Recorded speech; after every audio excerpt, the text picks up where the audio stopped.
Ranking Member Nunes. Thank the gentleman. I want to congratulate the Democrats on the rollout of their latest information warfare operation against the president and their extraordinary ability to once again enlist the mainstream media in their campaign. This operation began with media reports from the prime instigators of the Russia collusion hoax that a whistleblower is claiming President Trump made nefarious promise to a foreign leader. The released transcript of that call has already debunked that central assertion. But that didn't matter.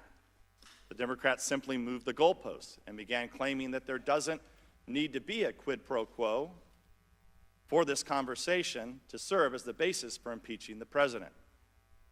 Speaker Pelosi went further when asked earlier if she would put brakes on impeachment if the transcript turned out to be benign. She responded, quote, "So there you go. If the whistleblower operation doesn't work out, the Democrats and their media, we have candidates, quote, we have many candidates for impeachable offenses." That was her quote. So there you go. If the whistleblower operation doesn't work out, the Democrats and their media assets can always drum up something else. And what other information has come to light since the original false report of a promise being made? We've learned the following. The complaint relied on hearsay evidence provided by the whistleblower. The Inspector General did not know the contents of the phone call at issue. The Inspector General found the whistleblower displayed arguable political bias against Trump. The Department of Justice investigated the complaint and determined no action was warranted. The Ukrainian president denies being pressured by President Trump. So once again, this supposed scandal ends up being nothing like what we were told, and once again, the Democrats, their media mouthpieces, and a cabal of leakers are ginning up a fake story with no regard to the monumental damage they're causing to our public institutions and to trust in government, and without acknowledging all the false stories they propagated in the past, including countless allegations that Trump campaign colluded with Russia to hack the 2016 election. We're supposed to forget about all those stories, but believe this one. In short, what we have with this storyline is another Steele dossier. I'll note here that in the Democrats' mania to overturn the 2016 elections, everything they touch gets hopelessly politicized. With the Russia hoax, it was our intelligence agencies which were turned into a political weapon to attack the president. And now today, the whistleblower process is the casualty. Until about a week ago, the need to protect that process was a primary bipartisan concern of this committee. But if the Democrats were really concerned with defending that process, they would have pursued this matter with a quiet, sober inquiry, as we do for all whistleblowers. But that would have been useless for them. They don't want answers. They want a public spectacle. And so we've been treated to an unending parade of press releases, press conferences, and fake news stories. This hearing itself is another example. Whistleblower inquiries should not be held in public at all. As our Senate counterparts, both Democrats and Republicans, obviously understand, their hearing with Mr. McGuire is behind closed doors. But again, that only makes sense when your goal is to get information, not to create a media frenzy.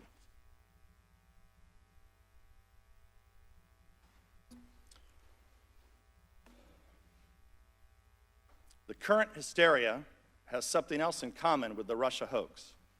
Back then, they accused the Trump campaign of colluding with Russians when the Democrats themselves were colluding with Russians in preparing the Steele dossier. Today, they accuse the president of pressuring Ukrainians to take actions that would help himself or hurt his political opponents. And yet there are numerous examples of Democrats doing the exact same thing. Joe Biden bragged that he extorted the Ukrainians into firing a prosecutor who happened to be investigating Biden's own son. 3 Democratic senators wrote a letter pressuring the Ukrainian general prosecutor to reopen the investigation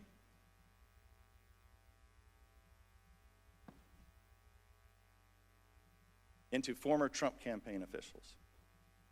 Another Democratic senator went to Ukraine and pressured the Ukrainian president not to investigate corruption allegations involving Joe Biden's son.